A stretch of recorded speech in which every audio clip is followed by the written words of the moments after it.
Philip in Dallas, you're next. Great to have you on the program. Hi. Rush, I had to talk to you today. I'm so disgusted. Our president cannot negotiate at all with the GOP. He stated that repeatedly. He, however, is perfectly willing to negotiate with the Taliban. He's negotiating our surrender in Afghanistan right now. Things will go back to the way they were. He is willing to negotiate with Ahmadinejad and the Iranian regime at the expense of Iraq. Well, there's a difference. None of those people are going to give up and quit. Yeah. Why should he negotiate with the Republicans?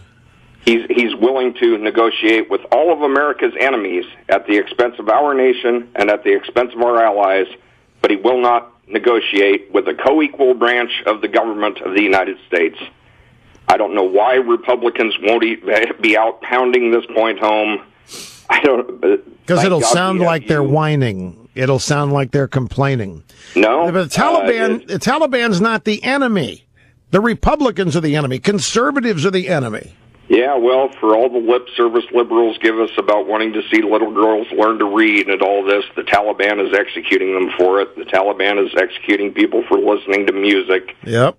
And we're being silent about this. The president, it's non-negotiable. He will not speak with us, but he will negotiate with the Taliban. Well, He'll negotiate with the Russians to disarm America for no good reason. Well, in the president's view, the Republicans are to blame for everything that's wrong in the country.